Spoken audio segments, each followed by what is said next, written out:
Welcome to the St. Louis Sportists Conversations, casual discussions about sports, life, and who knows what else. Hello and welcome to this bonus episode from the St. Louis Sportists Podcast. Today I am joined by Jen Siess, and Jen hosts the pre- and post-game coverage of your St. Louis City SC on Y98 and can be heard regularly on KMOX radio and pretty much everywhere, it seems like. Jen, welcome! You can't get away from me. Welcome. Thanks for having me.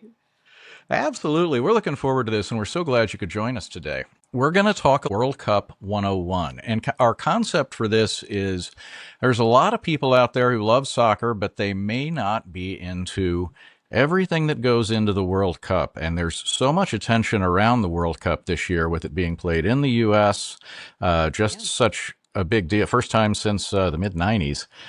So let's just kind of give ourselves a refresher, or for some people, it might be the first time learning how the World Cup works.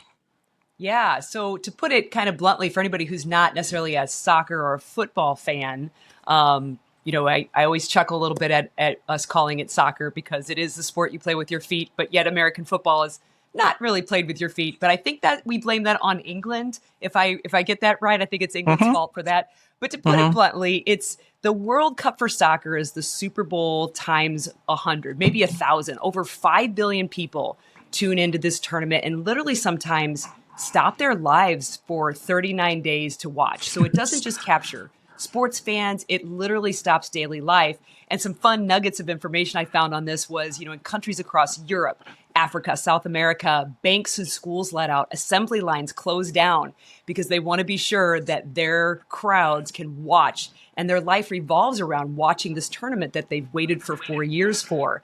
Funny story, interesting story. The World Cup has actually even forced temporary ceases in actual wars. In 2006, superstar Didier Drogba fell to his knees on live TV and asked his country, Ivory Coast, to cease altercation with another faction, and they agreed to a ceasefire. So the World Cup has enormous, not only world power in soccer, but also political power. And it's really kind of the last remaining mono global event where the entire planet watches one thing at one time, and that is all where the focus goes. Yeah. We've heard about the death of the monoculture. Well, this is one point where I guess we kind of do come back. We do come back to a monoculture. And so we will be going through, like I said, some of the subtle nuances because there are some things that are very unique to the World Cup. But this is where I get to remind folks that the St. Louis Sportists are brought to you by First Coast Steel Buildings. Jason and his team will take your project from design to completion with a family-first approach. You can always learn more at 1stcoaststeel.com, and we'll hear more from them later in the show. And today's last call is brought to you by Black Dog Consulting, LLC, here to help the one truck owner and the small fleet owner to grow and prosper. You can contact our buddy Dave at 417-217-9622. Black Dog Consulting, helping you retrieve bigger profits. So, Jen, would you tell us just a little bit about your history in soccer? And I am going to go ahead and, in case you wouldn't mention this, I'm just going to mention it. You're a Hall of Famer. Stop. I appreciated that. That's really nice of you. At Lindenwood Lions, I was a Lindenwood Lion for a time back in, as my kids like to say, the 1900s, which then I permanently ground them all. I have 4. And, the older guy was born in 2006. He's not that far off of the 1900s. But yes, right. I grew up playing soccer. I was multi-sport athlete, softball and basketball.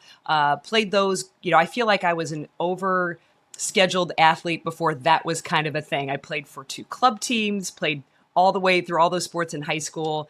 And I think basketball for me, I was all right. It was probably more of a stay in shape between softball and then the high school soccer season, which for the girls in Missouri is in the fall. But I was recruited in college for both of those and then ultimately decided on Lindenwood where I played soccer and really had a great 4 years. Lindenwood has a successful program.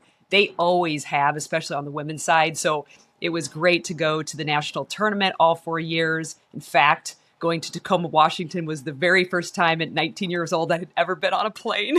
Just wasn't something I'd ever done. So that was a good time. So yeah, my history is that. And then when you are a young person that have come out of the game after college for women, there wasn't a whole lot out there for us like there is now for my daughters. And so you always get suckered into coaching. So I coached both boys and girls, kind of just as a side gig as I was going through graduate school. Had a great time, learned a lot, and then coached for about 15 years on the side as a parent, and kind of hung those things up and have continued on in the broadcast aspect.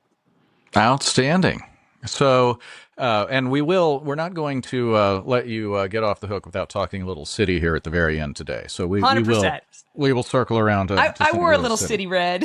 and I've got on city blue here. So there you go. we're represented, all colors of the palette. So let's talk again. We were talking about how global the World Cup is, but just because you got a country, you don't necessarily get into the tournament, do you? No, 100%. Not even close. Think of it like, for fans of other sports, like a brutal 4-year-long regular season just to maybe get an invite to the postseason. So over 200 countries start the process, and then you wind up with only 48 teams making the final cut. So the only free pass you get is, of course, if you're a host country. And this year in 2026, you've got 3 host countries. It's tri-hosted by Mexico, the United States, and Canada. For everybody else, though, you got to play your way in. You have to fight for it. And if you think about it, too, the way soccer is set up globally on the international game is that it's divided by 6 soccer regions. So think of it like divisions. We call them confederations. And each region has a specific number of slots you get based on your historical strength. And then the way you qualify in your region is a little bit different. Every region has their own rules. Africa has their own rules, then South America, then CONCACAF, then CONMEBOL. So everybody UEFA has their own as well. And then keep in mind, too, that when it comes to playing the game, these players are playing for their clubs. So in the United States, we have our Major League Soccer. You have your club here in St. Louis called St. Louis City SC. So you're playing for your club, and then hopefully the ultimate dream for a player is to get called up to your national team to play for your country. Well, when you do that, you are potentially flying thousands of miles, maybe midweek during the regular season play. Now your host club has to part with you, which they want, of course, for you, but they got to figure out how to play without you. And you're going to maybe hostile, high altitude, adverse weather environments to just try and get a few more points in your 4-year quest to make the World Cup tournament. Yeah, and this year there's a couple of teams. I guess the one everyone's talking about is Italy is not joining the World Cup this year. The giant was slain, and it was slain by Bosnia-Herzegovina, who was just here in St. Louis. So it was really a jaw dropper in the entire cycle for Italy. And I kind of made sure I was up to speed on their history. 4-time World Cup champions. They got knocked out in European playoffs by Bosnia. It's the sports equivalent for baseball fans, the New York Yankees missing the postseason for a decade straight. So they call it the Italian curse for Italy, that Italy hasn't played a single World Cup knockout match since they won the entire tournament back in 2006. So missing this tournament for Italy is a tragedy over there for our Italian friends. Also look at Africa, by the way. Their shock was Nigeria. They usually are a global powerhouse, very talented, but their qualifiers are meat grinders. So they didn't make it through. They stumbled early, they didn't recover, and they missed out on the big dance, and they have to start all over again for 4 years. It's definitely one of those that some of the giants were slain. And if you like underdog stories, then you would like something like Bosnia-Herzegovina, who eliminated them by playing them to a draw in full time, playing them to a draw in extra time, and then going to penalty kicks. So Bosnia for sure has known how to perform when the stakes are high. Yeah. If you're Italy, that had to be what our friend Bill Simmons once called a "this can't be happening" game. Yes, I actually have some fellow friends on the soccer sidelines as parents. Most of us have played or like to remember those days. And I was talking about the Bosnia game, forgetting that my friend had Italian roots, and he's like, "I don't want to talk about it." Yeah. Let's move along to something else on that one, right? Yeah. So in the United States, every spring, one of the great rites of March is we go online and we see our March Madness bracket. We see those Right. 68 glorious teams, and we all sit down and we make our picks and we get in our pools. We don't start here with a bracket, do we? No, it's a little bit different, right? So think of pool play as the ultimate regular season warm up before the playoffs. So it's unique this year, of course, too, for this World Cup because FIFA has expanded the field from 32 teams to 48. So that is historic, biggest expansion FIFA has ever done. So now we start with those 12 groups, or let's call them brackets of 4 teams each. So 48 teams balloon for basically 2 reasons. One, it gives developing nations a chance to get in. It's a little bit harder. They don't have as much resources. Countries that pour more money into the game, even like here in the United States, we can talk about the youth system. That's a different podcast where it's pay to play. But when you have the money to pour into your system, of course, you're going to have a way to have more successful individual players. But so the team is expanded for that one reason alone. But let's also call it's a business. FIFA makes an extraordinary amount of money. They will make tons of money on this tournament. So expanding it to 48 teams gives you a bigger financial return on investment for sure with TV broadcast rights, ticket revenue. And then when it comes to getting through your bracket, when you are looking through the group play, you play the 3 other teams in your group. So you will play them each once. And you will then go on a point system. So if you win, it's 3 points. If you tie, you get 1 point. If you get 0, you get no points at all. Soccer has a notorious kind of nod to the tie because, as most people on the administration will tell you, is that it's really that hard to score a goal in soccer. That is why it's a really low-scoring sport, and we don't beef up the point system like we do in American football, where a touchdown is worth 7 points. We have a goal is worth 1 point, 1 goal, 1 point. So we have that point system there. And then also interesting to note, when you have big stakes competitions like this, you do have to worry about gambling. You do have to worry about match fixing. So the final 2 games of every group are played at the exact same time on the exact same day at different stadiums, so teams can't collude to maybe play to a mutual tie to knock the third team out. Right. That's I built did in. not know that. Yeah. Now that's fascinating. I guess, the American example is they changed on Major League Baseball, every game on the last day of the season begins. Right, exactly. At the same time, so you can't say, okay, well, gee, now I can save my starting pitcher for the first game of the playoffs instead of having him to win that game to get in the playoffs. Right. Because the other team lost. That's right. You can't make any tactical adjustments or maybe, hold back because you're like, right. I've got this one right now. We want the teams in the World Cup to be firing on all cylinders every single game for as long as they can go deep. Yeah. Now, you mentioned hold back. If let's say that I'm one of the, I'll use the term betting favorites since we've already talked gambling here. Let's say I'm one of the major favorites here. Is there a tendency either for the players mentally to just maybe say, all right, we're going to just get through this pool play and maybe save our energy a little bit for, the next round which to me sounds like a great way to get bushwhacked. Yeah, that's exactly right. No. And the reason they can't, the tendency might be there, and that's why sometimes you will see that the teams who do not have a lot of experience in the tournament. So let's look at the 2 teams that came to St. Louis, Panama and Bosnia and Herzegovina. Both of them, this is their second time to the World Cup, which is different than an England, who's got, I don't know how many times the World Cup, Croatia, all the veterans teams, the big heavy hitters that know you can't afford to do that. So you're exactly right. If a manager kind of tries to play chess and coast to the group stage, they're booking a flight home potentially, and they learn the hard way. It's a fantastic chance to get bushwhacked, like you said, because those third place wildcard spots are determined by goal difference. So goals scored minus goals allowed. So you cannot just try to win 1-0 and coast. You have to keep scoring to protect your math. So finishing first in your group really is vital. If you coast and slide to the second, you're kind of in a fixed path. You're instantly routes into the heavyweight part, France or Brazil, and that's not what you want to do when you get to the knockout round. No, not at all. And you mentioned the gloriously named knockout round, right. Which follows pool play, which that's one of the best names in sports, the knockout round. That's right. So do we finally get our bracket here? Something resembling a bracket a little bit more?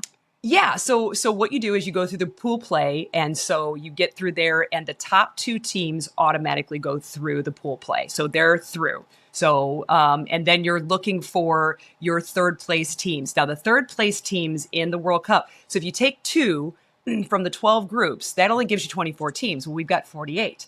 So you have to get to that number another way. And the way you get to that number is you find your third place teams, but you take them across all groups. So you could finish last in your group, but be among the top third place teams and still make it to the dance, to that knockout phase. Wow. A That's lot going of to be. math. If you haven't Yeah. kids, if you need math, you need math when it comes to following Major League sports. One of our sportists, Joe Sperlin, has a math degree, and I went into advertising and public relations to avoid math. So that's one of our long-running jokes here. I try not to do it as much as I can until we get to stats. Yeah, exactly. Well, and he said that he used that to teach some, which would have been effective with me. Yeah. But while we're talking friends and family, I'm just going to ask. So now we know kind of the form. We know that we go from pool, we go to our knockout. We've got our little structure there. So let's get into some of the games. And you mentioned ties. One of my wife's favorite questions. We'll be watching like a tournament of some sort, and she'll say, all of a sudden you'll look up in the 78th minute and it'll be a tie score, and she's like, okay, what's going to happen here at the end? What's And next? so, like in the MLS, if it's a tie, we go to Maggie O's, or we go to the pitch at the end, and That's it's a tie. In like the cup competition that City's in, they go to kicks. They don't do anything, any sort of extra time. And then we were watching as an Arsenal fan. I was unfortunately watching the Champions League match a few weeks ago, Yeah. which had the two periods of extra time. So how do we handle ties in both pool play and then the knockout round? Yeah, so it's actually kind of a fun mix when you think about it. So when you just go to our home country, so Major League Soccer, that is a league. So in league play, they don't take time for extra time and then kicks. You get a point for a tie. So grabbing points anywhere in the MLS is very, very important. So league play, you do have ties. In Open Cup, which is a tournament, there are no ties. You're right. You go to extra time and then you go to kicks to determine that. We've seen City come out on the good end of that so far. So the World Cup kind of blends the two of them. So it is a tournament. It just happens to be the world's largest tournament. In the group stage, ties are perfectly fine. You shake hands, you take your point, you head to the pub, just like you said. But in the knockout bracket, a tie launches you into the most stressful theater, basically, in sports. So that tactical tie in group play can be really a masterpiece. Teams will defend for that tie if they've got no other way to go. They will make sure they defend for that 1 point. But in a single elimination, the knockout, if it's tied after 90, you head to two extra 15-minute halves, and you will play those halves regardless. So even if you score right away, it's not sudden death. You have to play out the 2 15s. If you don't have anything there, then you go to the kicks because, of course, we're now in single elimination. You have to have a winner, and you don't do it on points. And I am contractually obligated to mention that Al Davis, the owner of the Raiders, didn't call it sudden death. He called it sudden victory. So, that's very nice. I like that one. Yes. So one of the things as an Arsenal fan that I will never forget, and we'll get into this because one of my neighbors, Jason, was asking me last night. He's like, "Are there any other rules? Are the subs the same?" and things like that. And I was thinking about extra time, and there was an Arsenal FA Cup championship, and Arsene Wenger, that wily old guy, 1 year against Hull City, and he ended up saving two of his subs, and they end up coming in the middle of like extra time when the other team is like used up all of their subs in the 70th minute. That's right. And it was almost like the whole stadium just kind of went, wow, he outfoxed everyone there. There's a lot of strategy in those substitutions. There really is. I really like how the NWSL, the Women's League, kind of doesn't even call them substitutions; they call them game changers. That you are going in there to difference makers. You're going in there because you should, right? You should come in, and you can find too. We can do a whole nother podcast on how some players do well starting and finishing out the 90 plus whatever that is, and some players actually, even if they don't like it, are better coming off the bench to mix it up because they're fresh. We see Brendan McSorley do it. That's where I was going to go. He's a young guy who a lot of fans right now, and I see why they're doing it. And Brendan's also just a great young man. I've talked to him a couple times. If you need a role model for your kiddo, he's definitely a good one to have. But Brendan, still has to mature in the game. He also has to mature physically still to be able to go the full 90 plus against guys that are, 5 to 10 years older than him, seasoned in the game. But he does do a heck of a job coming off the bench and mixing things up. And really, a lot of times his instructions are just go crazy, right? There is no strategy involved. It's just trying to find a way to make an impact immediately. So yeah, substitutions. And Yohan DeMay for St. Louis City is often asked about why didn't you sub earlier, or what is your philosophy? Every coach has a different philosophy on when they want to put guys in and when they want to hold off, and when is too long and when's the sweet spot for your team. So yeah, substitutions for sure can make or change a game.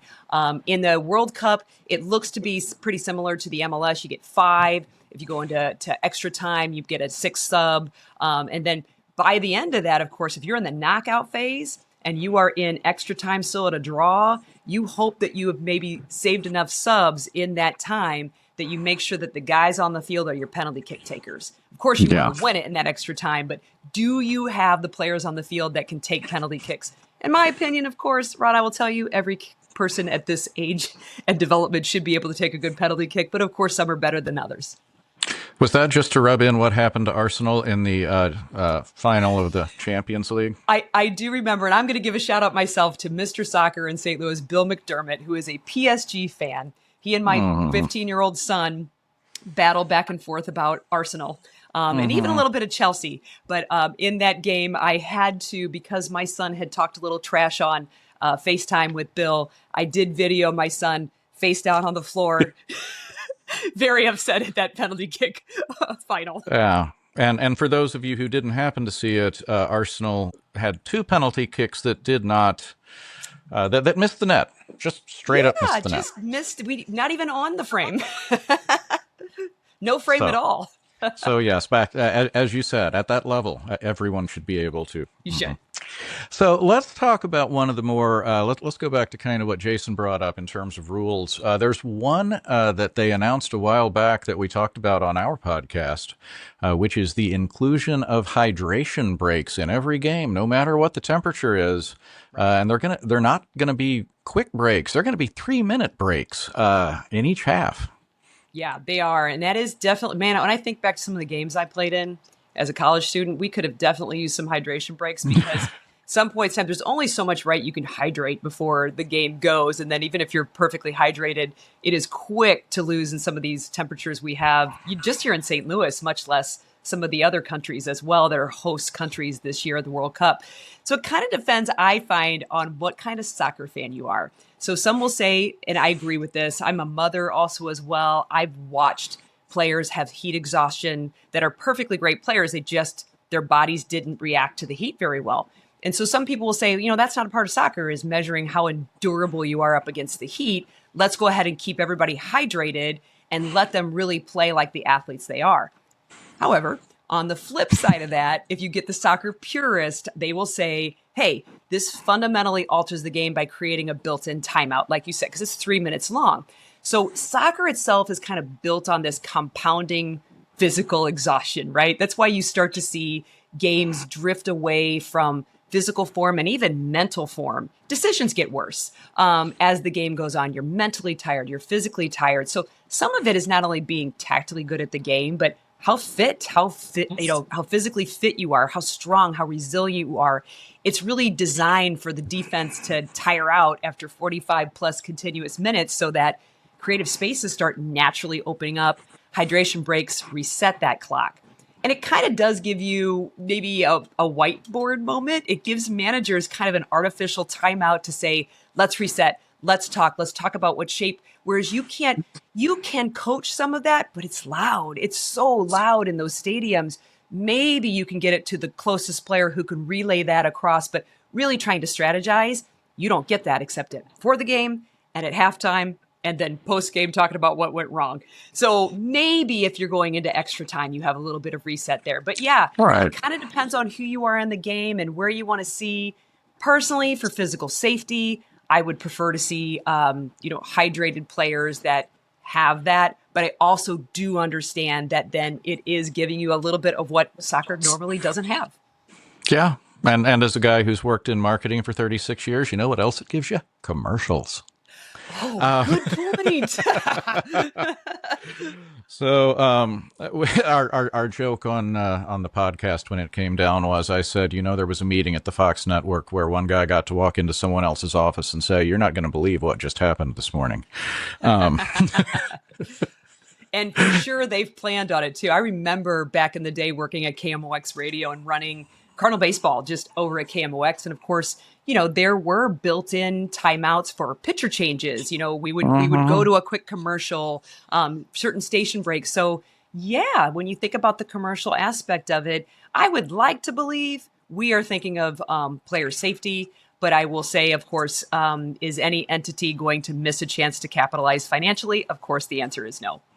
Absolutely not, which means it's our turn to cash in financially, because we have reached the time to hear from our good friends at First Coast Steel Buildings and Sandra Templeoff. When we come back, we have made it to the knockout round. We'll take it beyond the knockout round as we continue on World Cup 101 with Jen Siess. Spring storm and tornado season has arrived. Are you prepared? Why not build a new steel barndominium or outbuilding that will have you ready to weather the storms?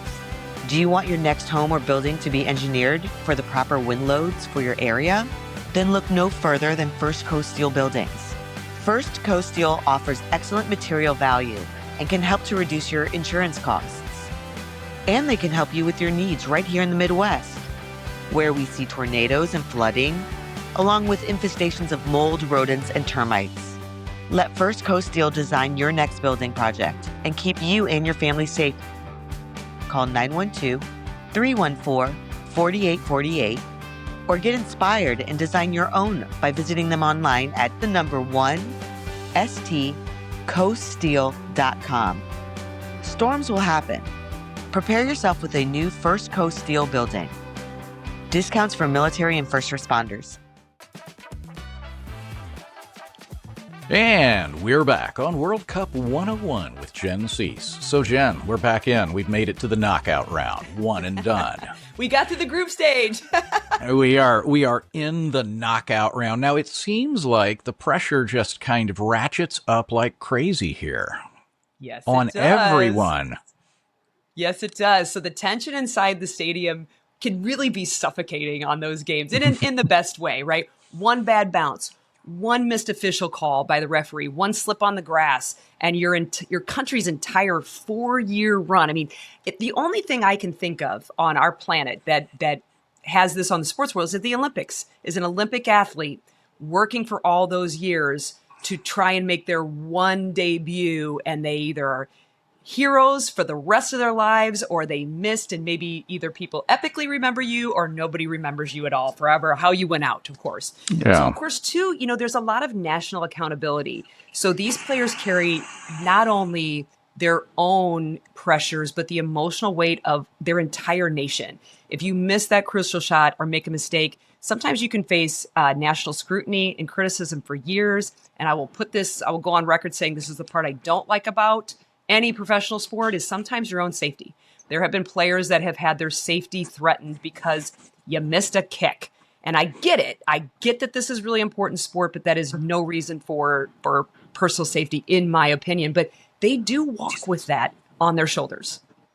Or if you ever watched the 30 for 30 documentary called The Two Escobars, it can unfortunately go beyond that. And it's why too you'll see these these young multimillionaire players that really have it all, but weeping openly on the grass before the final whistle even blows, because just trying to carry not only themselves, their team, probably I'm sure the great hopes of their family and friends, but an entire nation on your back that has probably stopped everything for you is a feeling I definitely can only say I've maybe felt the tiniest fraction of. So I really don't know what that feels like, but it's got to be something that's immense to carry along with, trying to perform at your best on the pitch.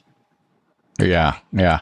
Now, okay, so let's go. Let's elevate. Let's go to the other side of it. So your championship game, it's going to be. I'm going to probably guess that this year's championship match is going to be the most watched sporting event in the history of the world. Given you've got the U.S. market that will be fully invested, the rest of the world will be fully invested. And you're going to have people who have won Premier League championships, people who have Yes. won, championships all over the world. But as a soccer athlete, where is this as a soccer athlete? Where does winning the World Cup rank? This is it. This is it. As much as it can be great to lift the MLS Cup or the UEFA Cup or the Open Cup, for America, the longest running soccer tournament here, there is nothing for a soccer player on any country to lift the World Cup trophy. To have that is just something that is the piece de la resistance for them. It's the undisputed number one. You can win 5 Champions League titles, EPL titles, but if you don't lift the World Cup trophy, your legacy for these players feels incomplete. Lionel Messi is a great example to look at that. This guy has won everything with Barcelona, put a large portion of global soccer community refused to call him the greatest of all time until he carried Argentina to the title in 2022. So even his own fans who are like, yes, he is the absolute best, but not until he gets us the title in the World Cup. So becoming kind of the World Cup winning that transforms a player from being a sports star to basically being permanently etched as a national historical figure because of winning this. The flag, trumps the billionaire club paycheck every single time. Yeah, it does. It does. And one of the points we had on the show a couple of weeks ago, there's going to be 80 global advertising campaigns on the coverage this year, and Messi is going to be in 18. So we're going to be seeing a lot of him over the next several weeks. Yeah, 100%. And I think, too, that when it comes down to, you made the great point about having it in the United States. The last time, I believe, if I've got this right, and again, this comes from Mr. Soccer Bill McDermott, was the last time the broadcast numbers were as high as they were, was the last time the U.S. was involved in hosting. And so just that, and of course, now you're also bringing 48 countries. So you've got 48 countries really having stakes in the game versus just 32, where, of course, the rest of the world's going to watch. But if your country's in it, that's just, that many more countries, 12 more of them who can, or a little bit more than that, who can make sure that all their fans are tuned. So yeah, 100%, this will have all eyes on, and it will be interesting to see what the broadcast numbers and viewership looks like after this is all said and done. Yeah. So, all right, we've gone worldwide. We've had a global perspective. Now let's bring it closer to home. Let's go to the United States of America, and let's talk about let's talk about our team. And so for those folks that are listening that, again, may not be the biggest soccer fans in the world, so like how is the U.S. team selected, both in terms of like players, coaches? How do we like decide who all is going to be representing the U.S.? Yeah, and it's the roster's controlled by U.S. Soccer, so U.S. Soccer Federation executives who brought in, of course, we know Maurizio Pochettino that's leading the team now. He and his counterpart on the U.S. women's national team soccer side, Emma Hayes, they have worked together over in Europe, of course, and Emma Hayes at this point we're not here to talk about the women's soccer, but has done a beautiful job with the women's soccer team. And it's different because Maurizio Pochettino and Emma Hayes are coming from a very different dynamic of how soccer works in Europe to soccer in the United States and where it stands ranked in the sports that we played. So when you think about that, Maurizio Pochettino's kind of final roster drop brought a little bit of shock, especially for St. Louis fans. He left off Josh Sargent. Josh Sargent is not on the roster. He is somebody that's kind of epically been a part of this team, and Maurizio Pochettino sees something different. He's kind of looking at, if you look at how Josh Sargent plays, he's really kind of go light on that traditional forward, and Maurizio Pochettino seems to be favoring that raw, tactical work rate, those true striker kind of formats in a player versus Sargent's physical, back to goal, players on my back, hold up play. So the style alone of the coach in U.S. Soccer and what they want to play can determine then who they're looking for. Diego Luna was left off, and he has done well for for the U.S. men's national team. But for some reason, Maurizio has different things that he's looking for. He doesn't have to care about American sentimentality, right? So we're all, for better or for worse, attached to who we've seen. And I understand why. I feel that way as well. But when you have somebody come across, which, by the way, America was asking for. So we kind of were saying, get us the biggest name. We're getting one of the biggest names. He comes over, make changes, and then we're like, not that. No, don't do it like that. So, he's been selecting players based on what he saw in the European high intensity profiles. So if that's what he wants, that's what he selected. And it's left off some players that we have typically come to expect to be a part of that roster. And now we get to see if that pays off. Yeah. I was shocked by Lune, because Lune has actually played some national games. But in fact, was it last year or the year before? Had a big game for the U.S. men's team, scored a couple goals in a first period. He was lights out. But of course, too, the hard part, too, and I want everybody to kind of remember when you think about internationally playing for soccer, and it's all the countries, not just the U.S., you are playing for your club. And then the times to get together with your national team are really far and few. You will get all the press releases that so-and-so got called to, we know that, just to call it Makai Joyner for St. Louis City SC. Right. He's getting called to the youth, squads, of course, that are, of course, considered to be feeders, but he gets called pretty regularly to the youth national team. That is a big thing, because what these players are, if you think about on the first team scale, you're being called away. Kyle Hebert has done that for Canada. He's been called away to play for Canada. And now those international coaches have to take maybe not even a month at that camp to look at all these players from all these clubs and say, who fits in my system? Give them a shot in some friendlies, and then bring them back again together for the World Cup. So these are not groups of players that, even if they're your best, they're not training together all the time. And you've got a small amount of time to bring them together, to get them to understand this is your job here for your national team. I don't care what it is you do for your club pro team, but this is how you need to play for me and this team. And if they don't make the cut, it's probably because they didn't fit in his or her system. Yeah, it's delightful. You're a 60-minute guy for your team. You're a 20-minute dude here, and if you can't adjust, if you can't go instigate for 20 minutes like Mr. McSorley, then that's right. That's 100% right. Then you can watch on TV. It'll be broadcast everywhere, so you won't miss it. Exactly. Yes, that's 100%. So, and before we move on, I am contractually obligated to mention that Kyle Hebert is a graduate of Missouri State University. So, that's Keith Farrell, right. fellow sportist, that's for you. I'm going to ask you a question that I've been asked before, and if I've been asked it, you have probably been asked this 10 times for every one time I have been asked. Why can't the U.S. break through in the World Cup? Because, it used to be, well, the rest of the world grows up playing it. Okay, now we've got, generations of kids that have grown up playing it. We have the resources. Why don't we do better in these tournaments? Yeah, so I think it's never, of course, it's a true multivariate equation. There's never one variable, but I think it comes down to a few of them. And one, I want to talk about just the United States being young in this game. So the older guys who celebrate, of course, the 1950 team that beat England. We didn't win the World Cup, but it sure felt like it. We have been sending players in the United States to the World Cup for a long time, but we haven't had our own professional league that's had any semblance of success to continually develop these players. Those players, and even, you can look at Christian Pulisic. They go overseas to play and develop their talent. And it's only been in the last, 30 years that I keep wanting to say St. Louis, that the United States has had Major League Soccer to also develop. And in fact, it was a condition on hosting the last World Cup was you got to have a professional league, guys. If you're going to host the cup, you need a professional league. You can't just be sending them everywhere every time.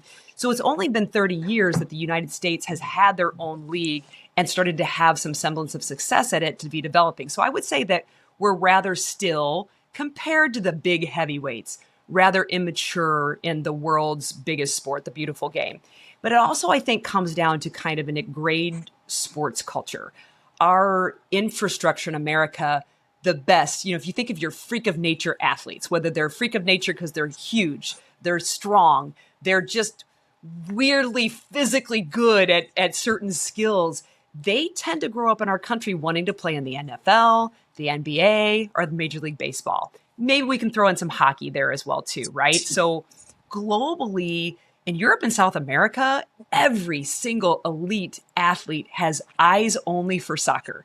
It is from the age of 3 up, from the time they can walk, they are kicking a soccer ball, and that is their dream. There is no hardly any other sport to maybe look at. Maybe when you had Panama come here, right? So you had Ivan Herrera for the St. Louis Cardinals was very excited to welcome his national team. So baseball might be something, but you just don't have so many sports pulling on the best of the best. So that's one thing. So if you think of, one show asked me, so you could have somebody like as big as LeBron James go play soccer, and the answer is yes. Yes, you could. And I can tell you, too, that the St. Louis City players that played Aston Villa last year when we hosted the friendly were really had wide open at how big these guys were, that they were just not only bigger, but just as fast, just as technical, because that's where their cream of the crop athlete goes. So that's one thing. The second thing I'd talk about, maybe there's a third thing too, but the second thing is the pay to play.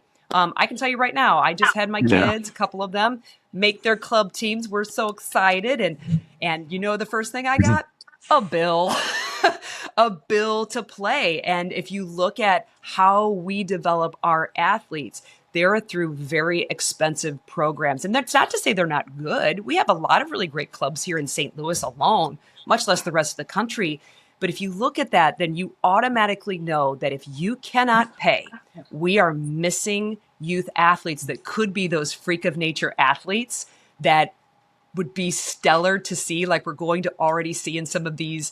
You know, a Lionel Messi maybe never makes it unless his parents have money in a system like we have in America. Smaller than everybody else, easy to count out. But yet we can look at him on the soccer field and go, that's a freak of nature. And he got to go through their academy systems, or what we are trying to build is our academy systems where the clubs pay the way and you're not really paying like that. So if you look at St. Louis City SC, Dale Schilly, our analyst on the radio broadcast, he runs St. Louis City SC Academy program, and those players don't pay to play. Now, you have to make it. And if you want to go travel and watch your kid play as a parent, you're going to pay to do that. But you're not paying for your uniforms. You're not paying for extra tournaments. The club is footing that bill. So I do think we're a little bit in the middle of a change with MLS and their current top teams developing academy systems that, hopefully feed to them. And if not feed to them, they feed to somewhere else, where we're starting to find those ways to identify talent that can't necessarily pay for it. I will definitely give St. Louis City SC a shout out with their mini pitches, with their City Futures program. You do not have to pay to be involved in those. And those are ways they're trying to make sure that they're looking at people who don't have the pocketbook to afford soccer, because somehow we're doing it in my family, and I don't know how, because it is probably one of our biggest expenses when I look at it, and just having our kids play soccer. And I'm not just picking on soccer. I'll pick on baseball, on volleyball. It's all of them, where you look at that and you automatically know if somebody can't pay, then you are automatically having that miss of a potentially really good player. So I think it really is kind of a multi-factor. It's one, we're still rather young. 2, pay to play. And 3, we just have so many other bigger sports here that the other world doesn't even consider, that maybe our top athletes are looking at, not soccer. Maybe that'll change soon. I hope so. Yeah, I was just thinking where would you have put Bo Jackson on the pitch? That would have been fun.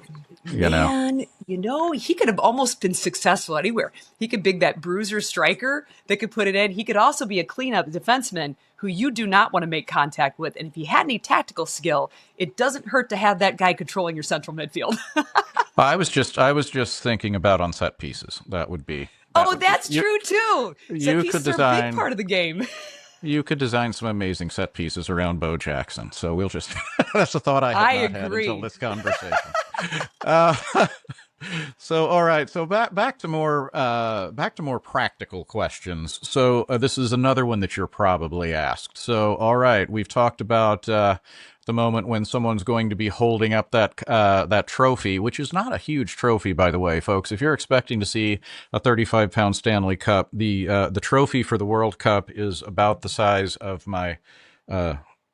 It's a little bit bigger than my Yeti here. Yeah, and that one, it's not the size that matters. No, not at all. So, who do you think are some of the favorites to win it all this year? Yeah, this year, and of course, the beautiful part about any competition, I think it really speaks to us as Americans. I think all Americans love an underdog. I think it's just part of our culture.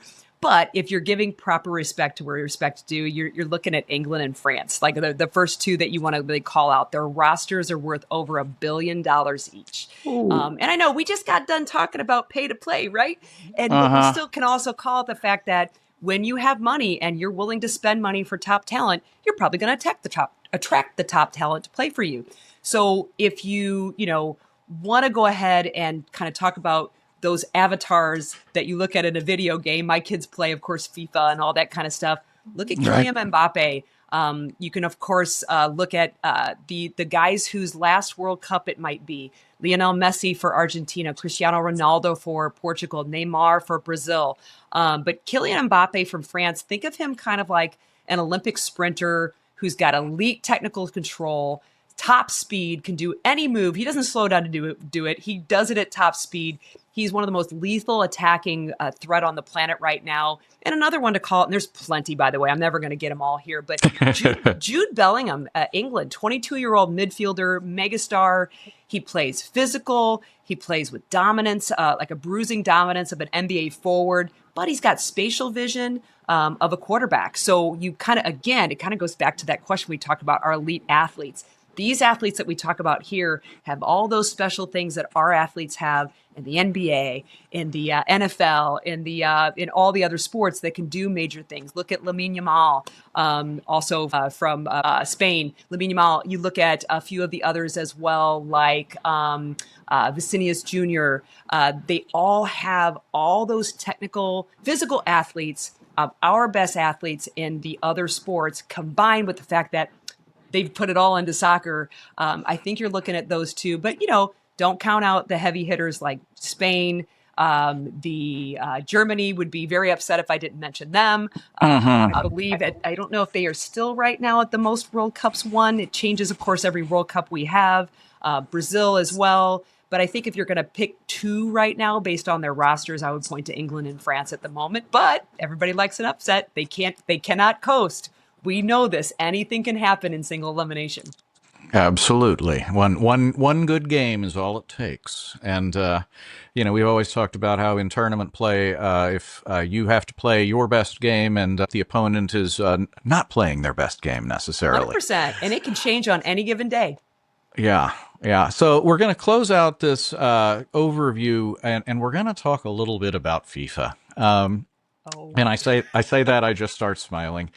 They've almost became a punchline, and one of my Sportists buddies, Joe Sperlin, said, ask her just how corrupt they are. But we're not going to do that to you. I'm just going to say, Google Sepp Blatter and read that and enjoy.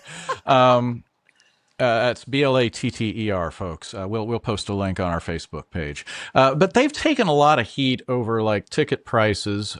We were looking at the ticket prices for the game this Friday night in Los Angeles that were averaging about $1,400 a pop. So if you have a family of four, one of our guys, Keith Farrell, said, "Kids, we're getting a new home theater instead." Which would be a practical option as opposed to going to one soccer match.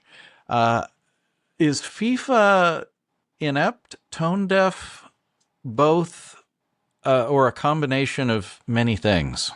Yeah, when you think of FIFA, you have to look at them and say they are almost, to me, they just function in a ways like a mini government. Like they really are, they have the power to recognize, if they want to, a country to play, or an entity to play that's really not their own country. Look at Wales. Wales is it. And they're, you don't have to be a member of the United Nations necessarily to play. If FIFA recognizes you, then you can try to get into play. So they have an immense amount of power. They are, an old guard of a lot of ways of thinking. And I'll go ahead and just put in my 2 cents. It took a long time for women's soccer to even be recognized by FIFA as being legitimate, and now they're all above it because it makes money. Money. So this is what you're looking at. They are, it's big business. Modern sports is big business. FIFA is a massive profit-driven corporate juggernaut, and they lean into it. And the ticket outrage was actually one of my bullets, and you called it out. Ticket prices for the tournament are astronomical, effectively pricing out their most traditional loyal fans, their working class fans. Those are who you want to go party with.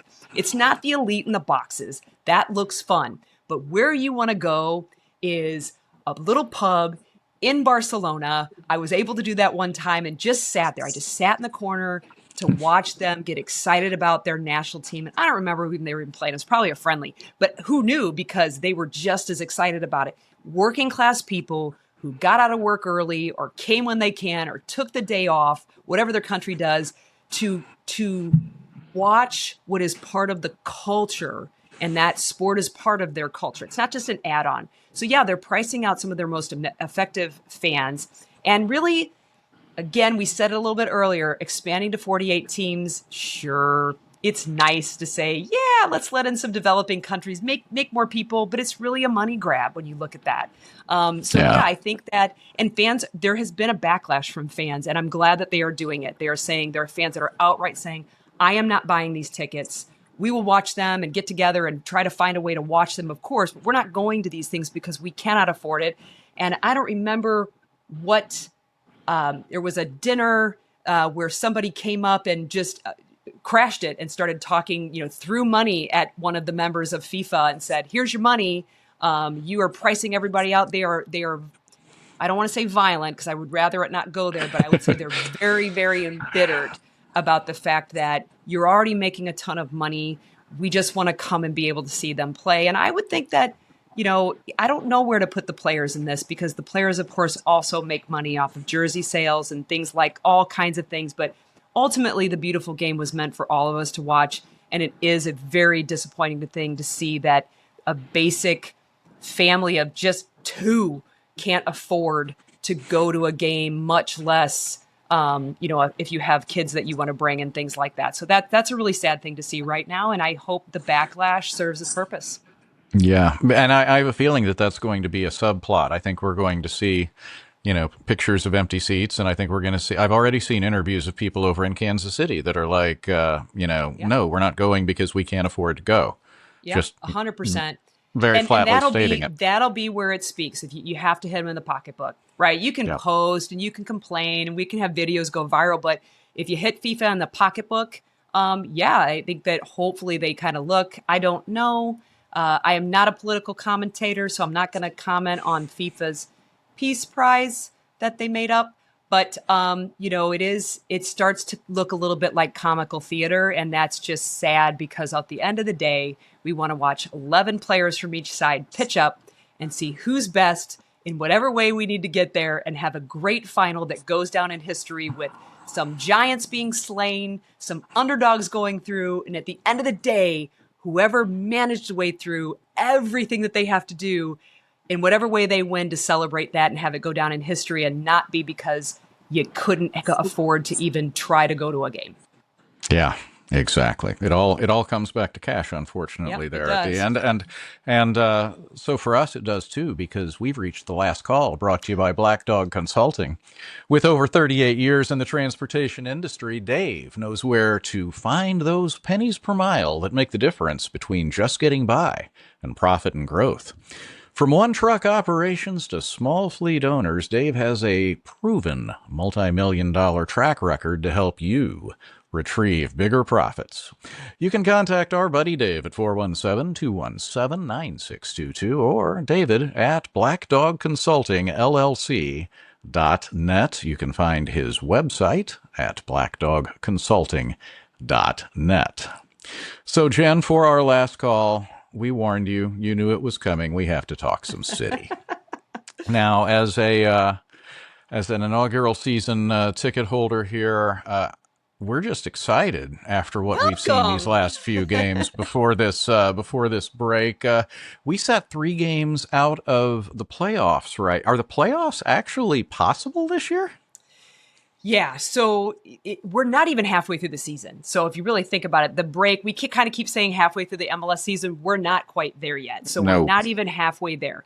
So there are points to grab. No, the playoffs are not at this point necessarily completely out, but there isn't a lot of room to mess around with, right? You cannot go lose a game. You don't want to just try to snag that 1 point win on the road because it is hard to travel and get a result. You do need to maximize that. But the arrow is pointing straight up. That is for sure. That dominant 3-0 win over Austin, when everybody was tired. It wasn't just Austin that was tired.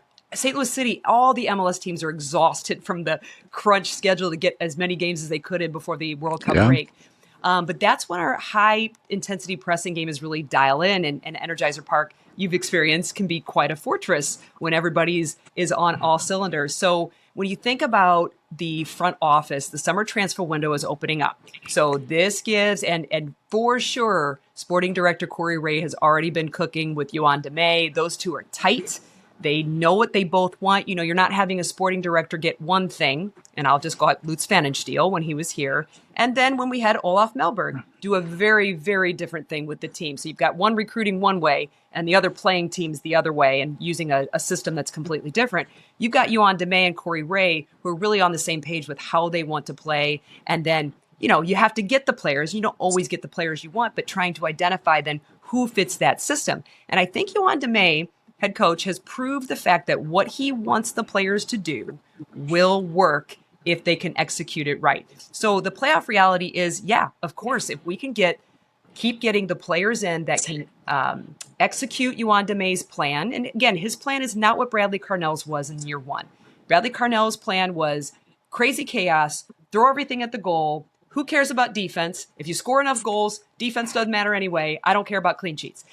Yoann Demay's, of course, is a little bit more sophisticated soccer. He's not afraid to press. He's fine with pressing, but the triggers have to be there, and you have to have numbers to do so. And if you don't, you're going to find St. Louis City SC then recycling the ball and looking to find a good moment, not just any moment. So we have found that some players have already left us, right? Josh Yarrow has gone to the USL. I expect that we're going to see a few others come up here. I'm going to call out the fact that it could be a Kyle Hebert, but you're going to look for Yoann Demay and more Corey Ray to free up some roster spots so that they can get guys in that can do that system. Now, the ones that will stay are the guys who have said, okay, even though I wasn't recruited here for this style of Yoann Demay, I have figured out how to make it work. I have figured out how to do the job he wants, and they'll be the ones that stay. So yeah, if we can maintain home dominance, clean up defensive transitions on the road, you know, keep dialed in for a full 90, you can sneak into the playoffs. And once you sneak into the playoffs, everything resets. It doesn't matter really necessarily anymore. So yeah, for sure, St. Louis City SC has a lot to show, a lot to grow, and these next few weeks are going to get really interesting as the transfer window opens up. And then it's even going to get more interesting in coming years as Major League Soccer then changes its calendar to reflect the rest of the world. So we're not now having transfer windows that really has kind of the leftovers. We're going to be able to compete and see what Major League Soccer looks like when we're competing with the rest of the other world leagues on the same transfer windows. That'll be interesting too. So yeah, the rest of the year is not a foregone conclusion just yet. And be excited about who might be coming to the club. I don't have names. I wish I did. I don't have any inside track, but for sure, the club has come up with ways to save money when you come to Joao Klaus's transfer, Sergio Cordova. You've got Cedric Toyshirt, who is the third most highest earning player who wasn't a DP. His salary has been freed up as well. There could be a lot of good things that St. Louis City SC can do with the roster while they simultaneously celebrate the World Cup as well. I believe that I would be pilloried if I were not asked, so are we getting a striker? I would think that the answer has to be a clear yes. And I am not saying that Simon Betcher works like nobody else works, but so far when it comes to he himself putting the ball in the back of the net, it hasn't been what you would see a classic striker do, a classic 9 do. Now, Corey Ray has not opposed to scoring by committee.